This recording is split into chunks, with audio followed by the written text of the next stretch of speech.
Oh, that is Jenny, all right. Yep. Hello, welcome to the Administrative Committee regular meeting. Today is March 8th, and I have with me Councillor Kelly and Councillor Terusio. We'll get started with our first item is approval of the February 8th Administrative Committee minutes. I thought they were exquisite.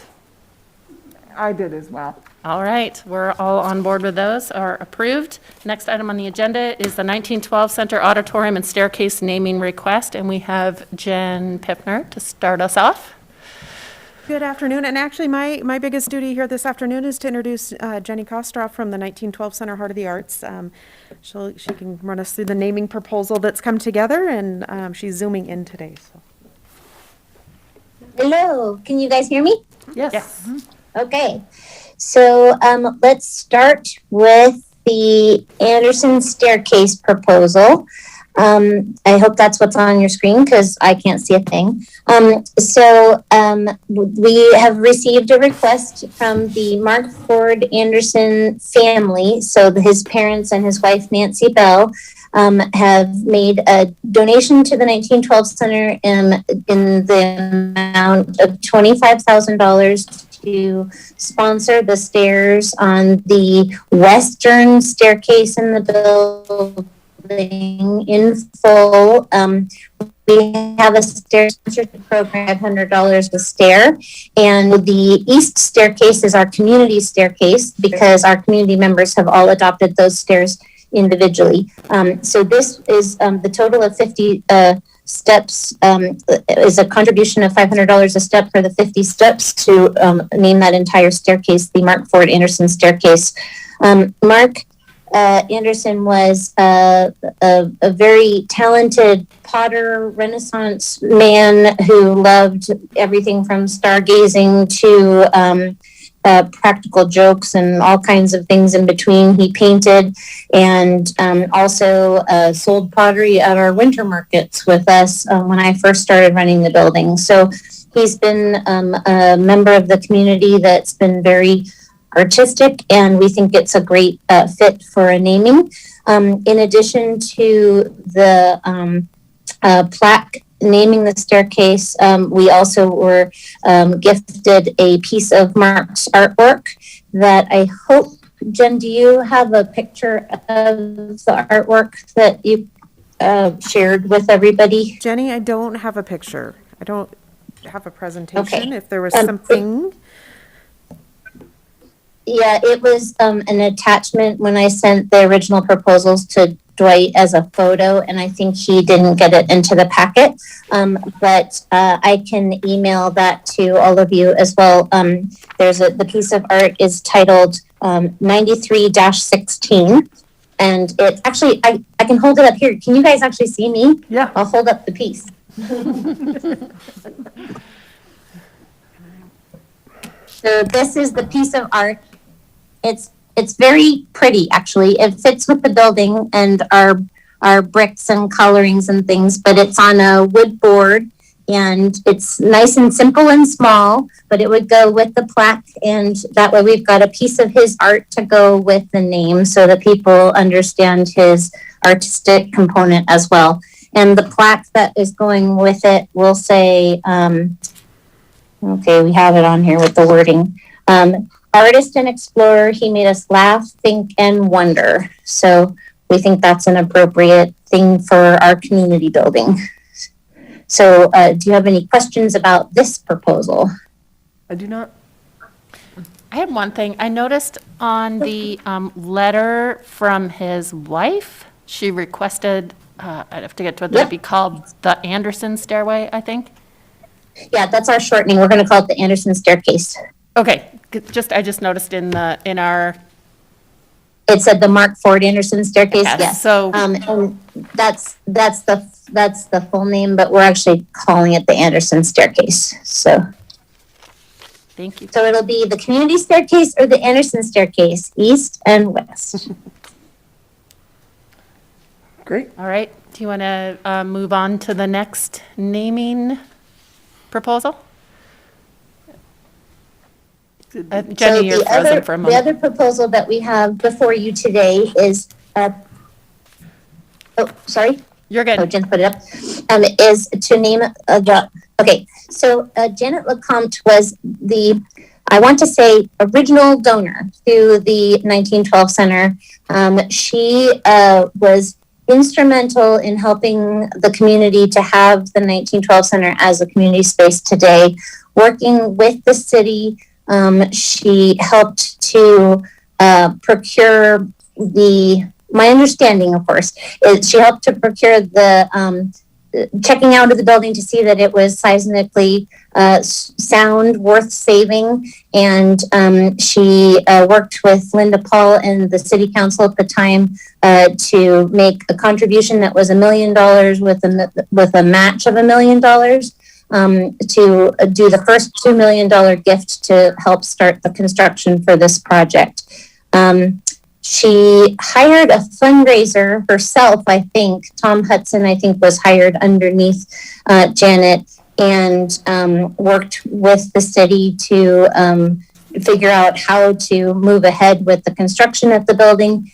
And Janet at one point said her name could be used if it would help with fundraising because she was originally an anonymous donor.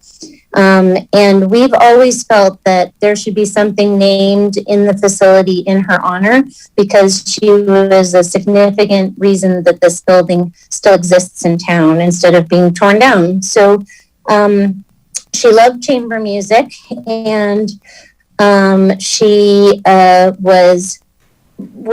probably would be most fond of the new small auditorium of all the spaces in the building. So we are excited to propose to you that we name the small auditorium on the second floor of the building the LeCompte Auditorium in her honor. And we have a photo of her and a plaque that we already had in the facility to introduce people to her. It was in our Eastern Freeway, and we'll be moving that up to the room if this proposal is approved, council. I'll take Anyone else? questions. Sandra has a question. So I don't have a question. I just wanted to say I'm really excited, Jenny, to see this coming forth. And Janet LeCompte is such a huge help to not just the 1912 Center, but really all over the community. And I'm glad that we're going to be able, assuming that this goes through, have a chance to really honor her this way in the community building. I think it's a perfect spot for her. And I can only imagine that she would be like, what are you doing? And also grateful all at the same time. So I hope that's true. And I'm super excited to see this happen and glad that you found a good spot for her. And I agree. I think she will love being in that little chamber area. Did you have something, Gina? I don't have anything to add to that. That makes me want to do it just listening to your description. So I think this is awesome. I'm in good support of it. And then I just will add that this summer at our first Plaza concert of our Plaza concert season, which will be on Monday, June 28th, we will be hosting the Range Benders. I think that's their name. And at intermission, we will be cutting a ribbon on the Anderson staircase and inviting people up to the second floor and then cutting another ribbon for the LeCompte Auditorium and dedicating that space. So we're planning to have a small but mighty gathering of people to kick off our second floor in the community because we figure by that point we should have some ability to hang out together more and it'll give us a way to continue the success of the project with some moment to acknowledge the new stuff. Great. Sounds great, something to look forward to. So it sounds like we have unanimously recommending to the full city council to approve the name for the auditorium and the staircase as recommended.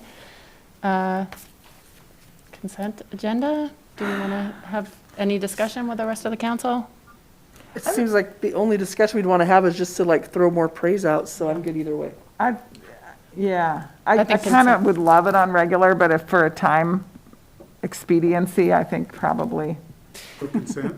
Yeah, Consent. and then we can all celebrate and hear more about it when the ribbon cutting comes, right? Yeah. Yes, Okay, and in great. fact, I do invite all of you to come see the spaces too, because we're now open on that floor and masked visits are encouraged.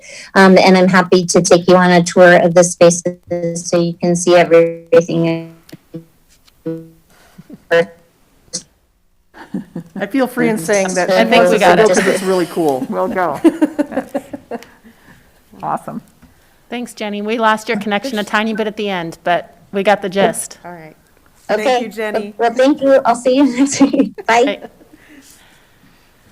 Okay, and then next item, Jen is going to stay right up here to talk to us about the City of Moscow restroom facility gender-neutral conversion plan proposal. Just need to share my screen, one moment.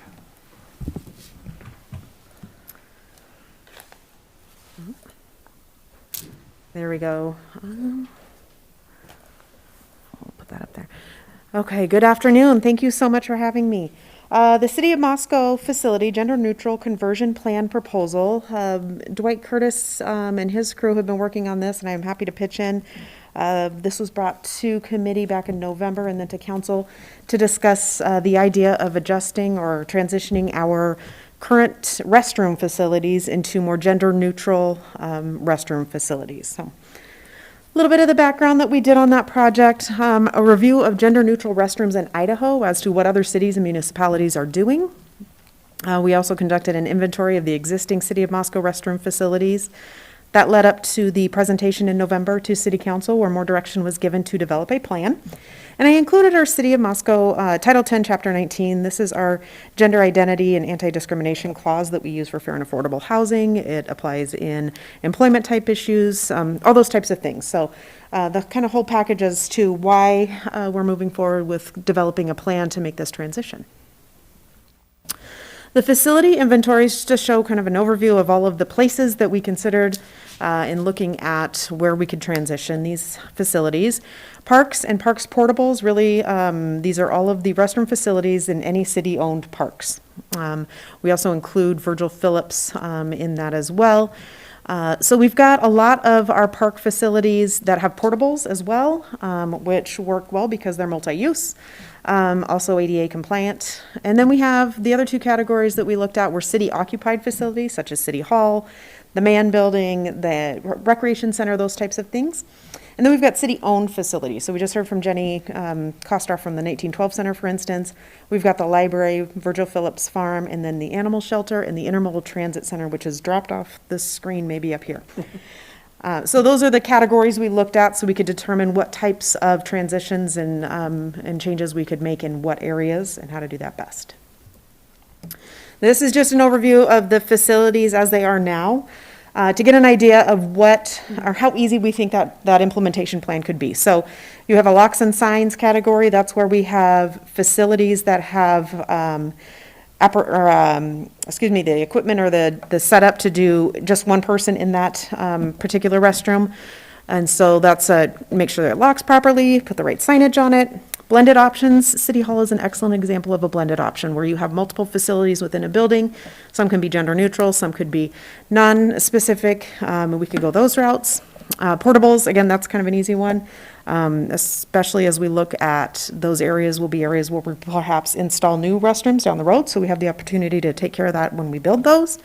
And then the additional considerations is that 5% area. So long story short, what this shows us is we've got about 95% of our facilities that we could move over to a gender neutral type facility, restroom facility. So that's the important part of that pie right there. User considerations. This is the big piece that we took into account when looking at what we call a blended option or an additional consideration if it's a capacity issue, those types of things.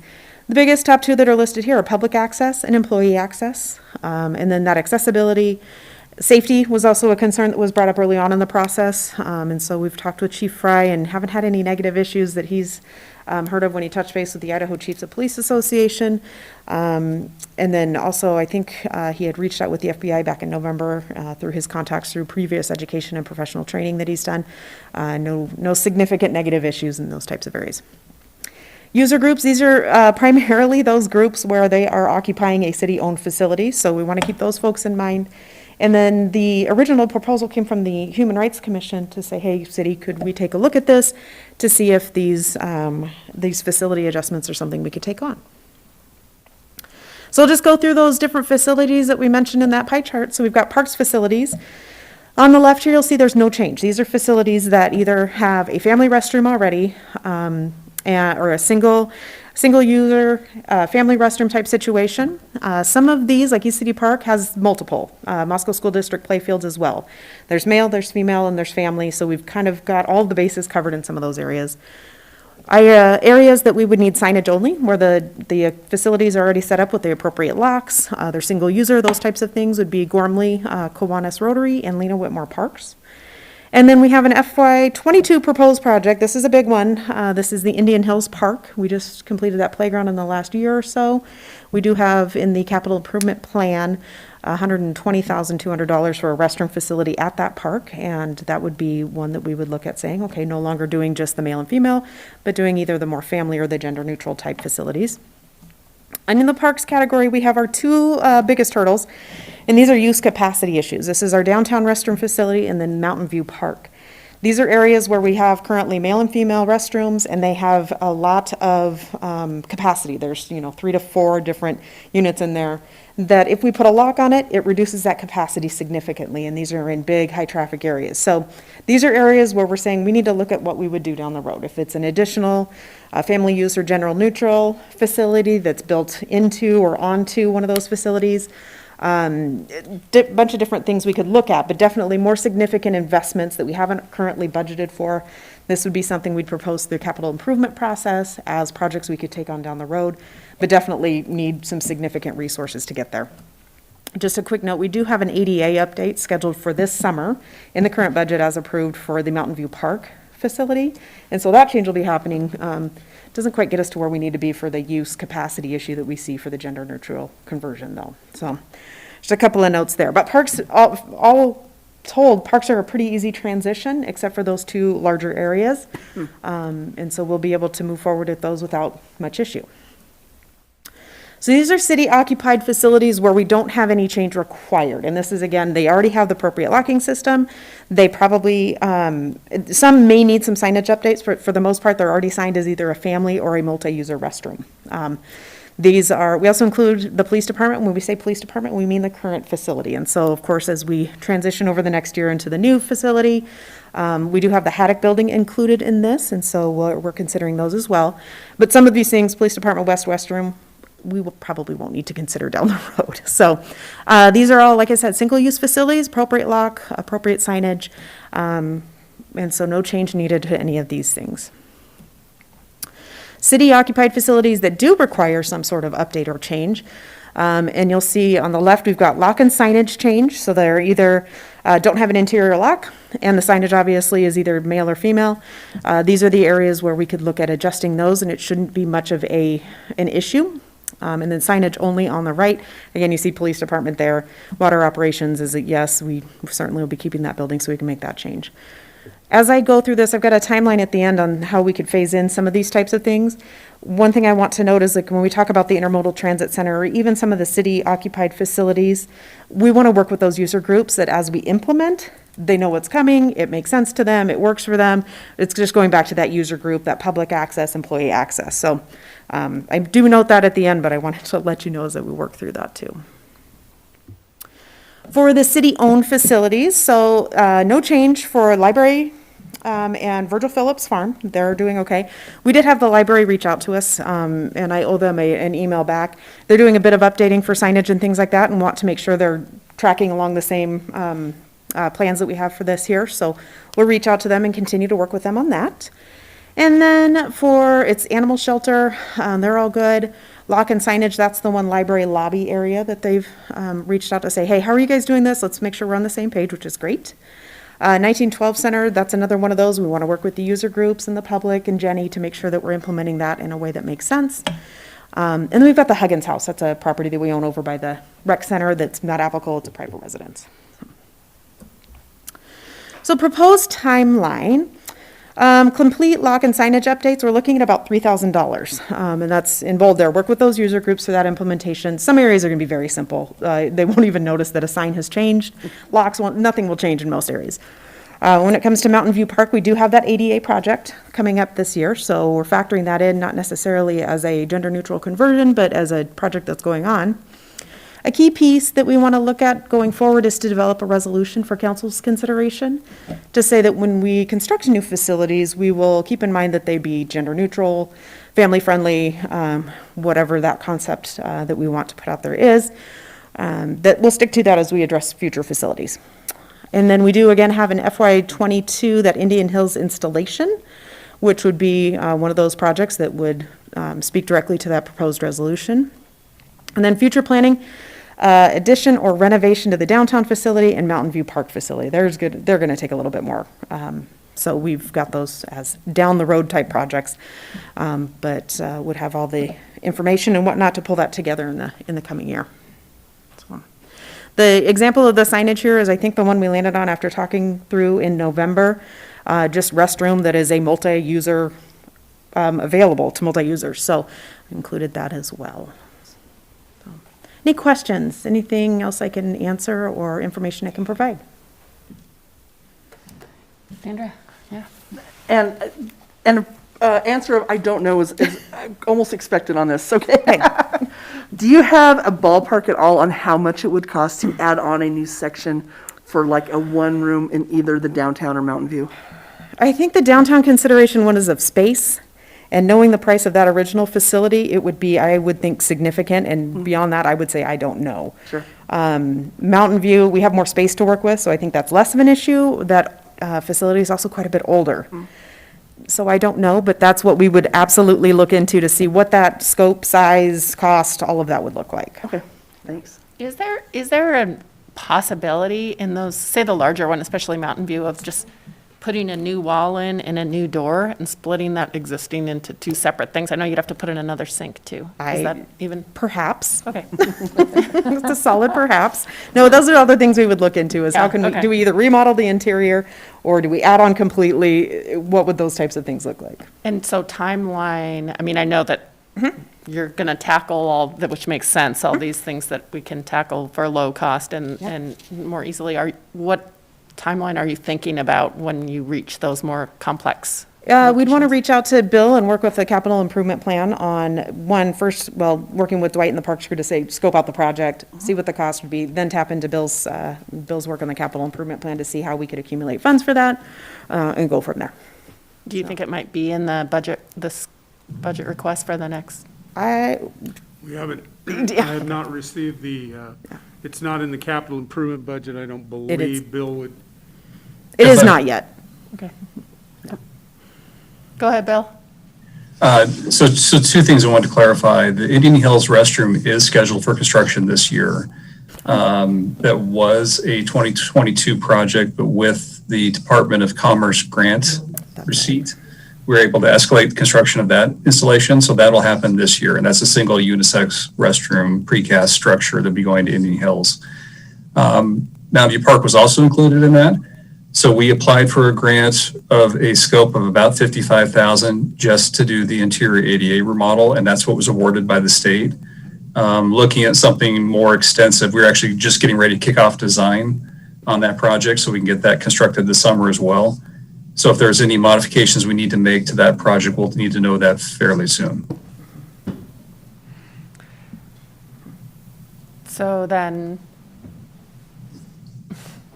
We can take that up as staff and take a look Yeah. and see what it would take and then bring that back to council. yeah, I mean, I think if it would be just to know what could that, could there be an option that it could happen at the same time before some major remodels are done and then we're As disrupting Jen it again? indicated, the downtown restroom is much more problematic.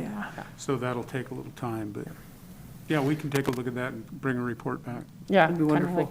kind of like replacing the sewer line if you're tearing up the road for the water line or something, you know, if that's possible with everything. Thanks, Bill. Any other questions?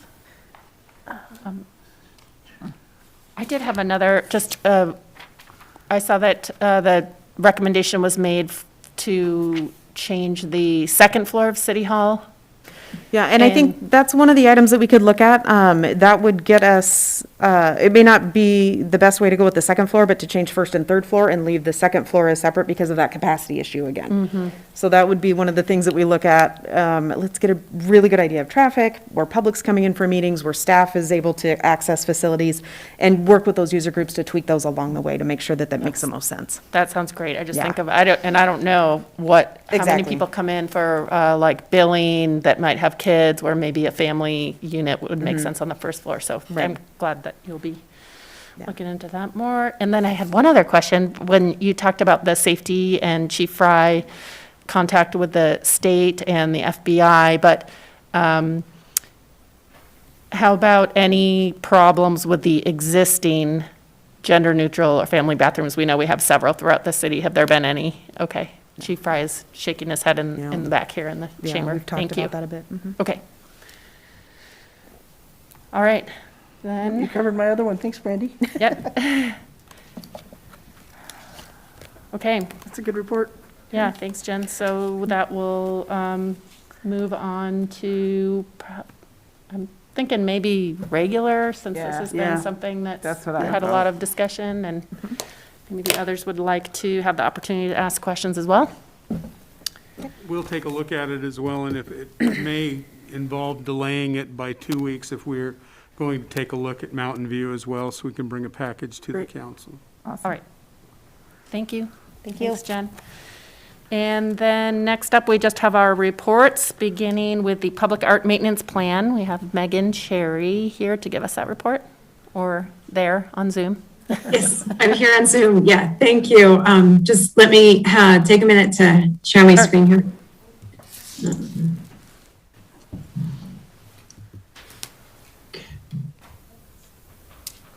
And is that showing at this point?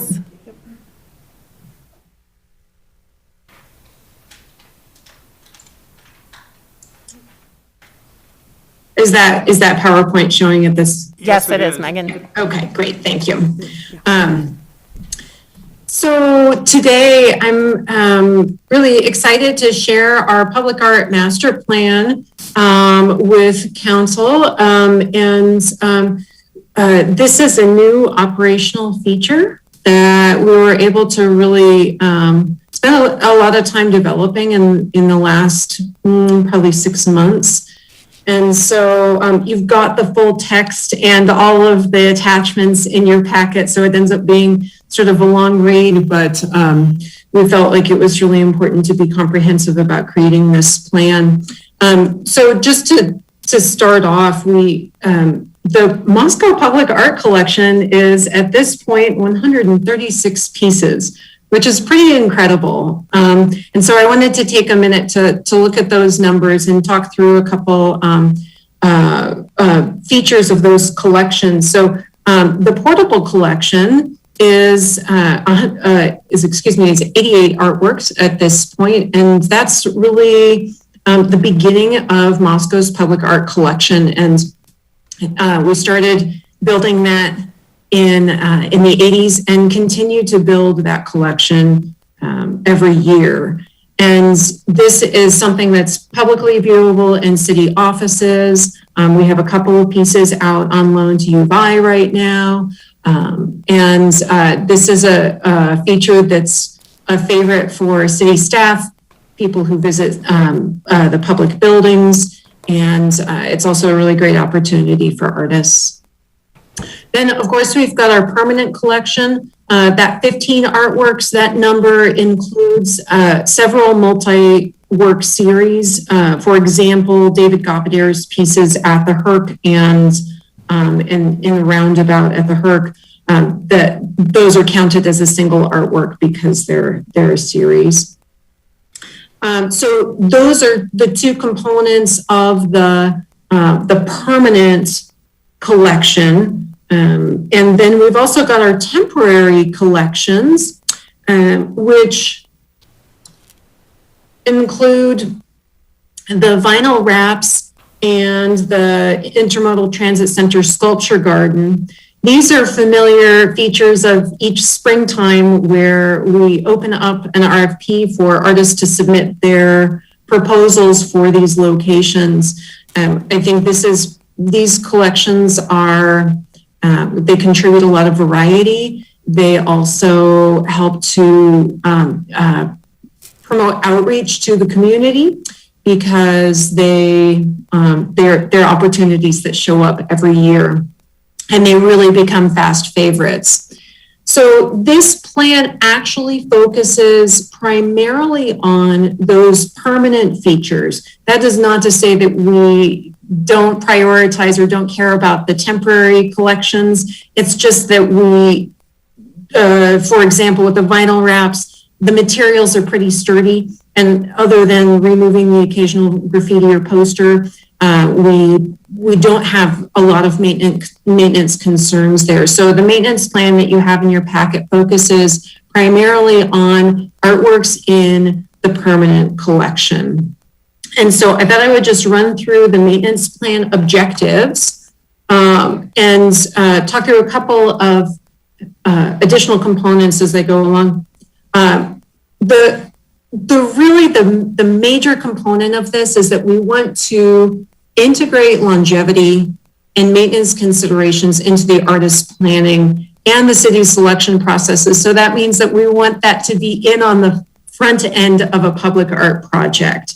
That means looking at materials, installation methods, finishes, access for refinishing. Those kinds of things end up being really important for maintenance and conservation in the long run. So we're doing a lot more now to focus on maintenance on the front end of a project. Another thing that we've identified as an area for growth is the establishment of clear and consistent record keeping. And that's going to do a few things. It's going to make it so that we can pull up information really, really quickly, but it also makes it so that all staff members who are responsible for public art maintenance can get into the records when they need them. So I can get into it, Brittany can get into it, Jen can find the files that she needs when she needs them. It just makes it so that we're a lot more we're more operational as a team in that way.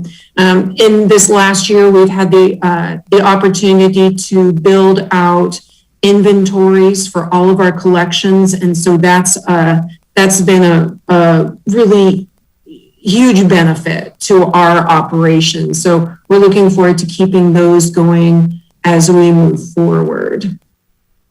There are other forms of record keeping beyond these inventories that you'll see in the public art maintenance plan, annual inspection forms, and comprehensive detailed artwork report forms that we're trying to make a simple but also very effective and comprehensive system. So that's going to be a growing project. We're about to discover a lot about this as we implement this plan in FY21.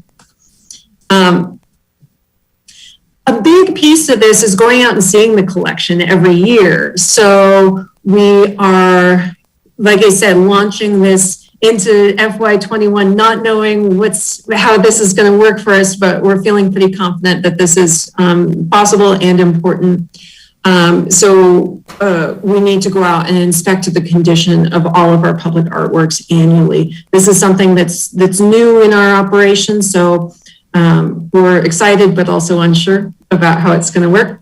But that's also inspecting and cleaning. There is some cleaning that's being done to some of the artworks on a regular basis. A great example of this is Calvin and his crew are taking care of bus shelters, and that includes those that have vinyl wraps. So there is some cleaning, but there are more things that we need to add to that list. So the next couple of years are going to be a great time for us to find out how to roll that into annual operations in a way that's really sustainable.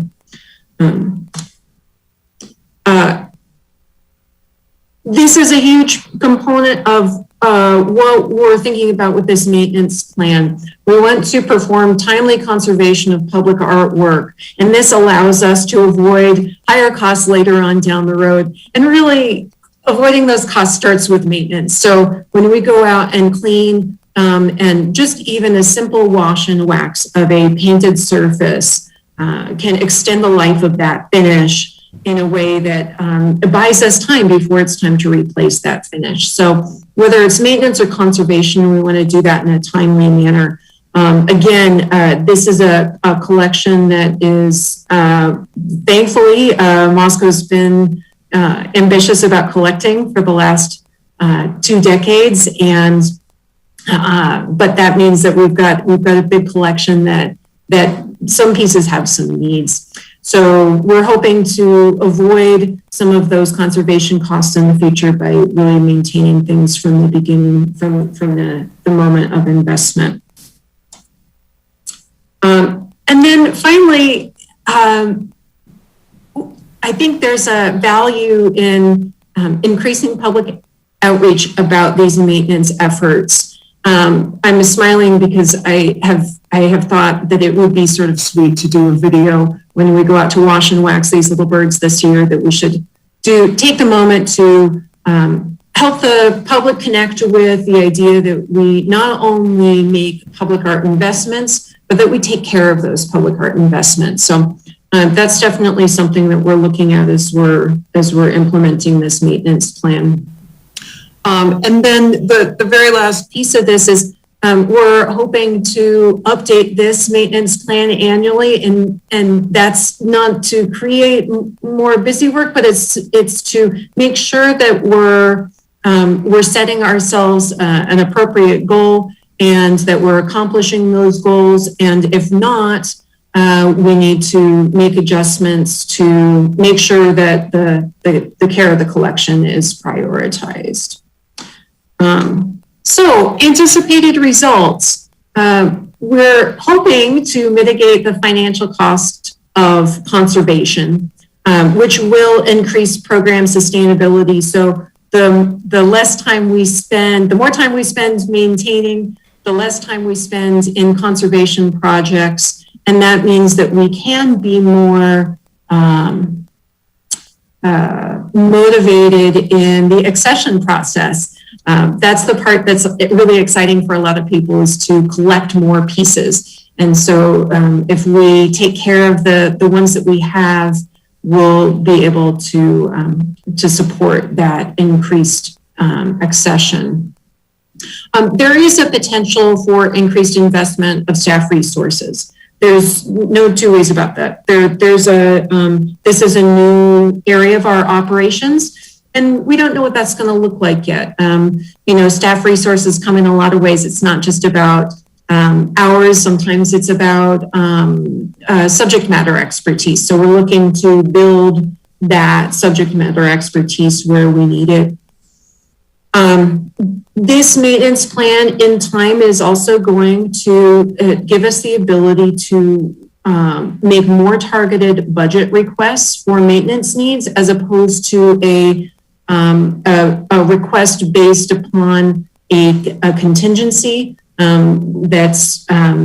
I think we're going to, in essence, become more proactive and less reactive, less reacting to what is happening, and more able to anticipate and program those maintenance and conservation needs. And finally, I think in promoting those staff and public awareness pieces, we're going to generate more interest and understanding of the public art collection as a whole. And so with that, I would love to take any questions that you might have. Questions from Megan? I don't know that I necessarily have a question other than a statement of, if we have nice things like this, you have to take care of it. And I think this is a very rational step, and I would even like to be part of cleaning up some of the easy stuff. Don't put me on a ladder, but I will help. I think it's important to do, and I'm not making light of it. It's a very good step. I applaud the effort. Thank you. And to add on to that, I think it will save us some money as well. If we're taking care of it now, it will hopefully be less expensive later, and we won't see it becoming dilapidated. So well done. I'm excited about this. Yeah, I think also you commented on what a great job the city has done acquiring things over the past couple decades, but it's very valuable to know what you have and where it is at any moment. So I think that's a worthwhile, not necessarily a very fun project, but it will be good to actually have that organization and inventory that you've been working on too. It's been very pleasurable. In fact, good. we've had a really nice time pulling all of those pieces together. It feels, it's very satisfying. So thank you. Yeah, we'll report in about how it goes next year. So we'll let you know what we find out. Yeah, I also think this work that you're doing, especially with the permanent pieces, if at some point, maybe it exists already and I just don't know about it, you can tell me, but having that in even a brochure form like that can be updated for the public, just do a walking tour or just know what the city's owned pieces are and see them throughout the city. Yeah, absolutely. We did create a new public art map last summer following the installation of the homecoming, and we are planning to produce an updated version of that. And it does include, oh, thank you, somebody stopped the screen sharing for me, I appreciate that. And it does include all of our temporary pieces as well as the permanent pieces in the collection. I'll you know what, that's a good reminder for me. I'll drop one in everybody's mailbox upstairs, but that's something that we like to kind of keep fresh every year. And I think there's a lot of potential there because of the proximity of a lot of these pieces to the pathways and the parks, that, there's a part of me that sees a treasure hunt in that. Some kind of, community engagement treasure hunt thing would be really great. Great. Nice. Thanks, Megan. Thank you. Next report is the 2021 Sidewalk Cafe process update, and Gary was going to give us a report on I'll that. just Gary report Reedner? from here, if you don't mind. Sure. We've got, as you know, we've been working on some, addressing maybe some permanent changes to the downtown Sidewalk Cafe changes that were made last year. That's taken a little longer than we've expected, so as you know, weather is turning and people are starting to put out their stuff, so we want to make sure that we're able to have that consistency from last year. In addition, there are some changes that were proposed and implemented last year that don't translate very well to permanent. For instance, we had an option that in certain cases, a restaurant owner, someone with an outdoor sidewalk cafe, would be able to route traffic off of the sidewalk into the parking strip and then back up, and we would use Jersey barriers or some other thing to protect pedestrians from traffic.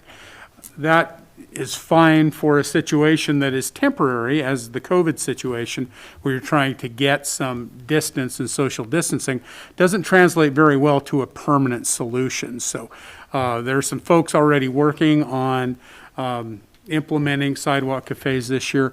Staff looked at it, and it's our recommendation that we bring you a resolution similar to the one that was passed last year, allowing us to work with those downtown businesses for one more year. COVID will still be a thing this summer. We don't know how big of a thing it will be, but it will allow us to still implement those temporary solutions that may not translate very well to permanency.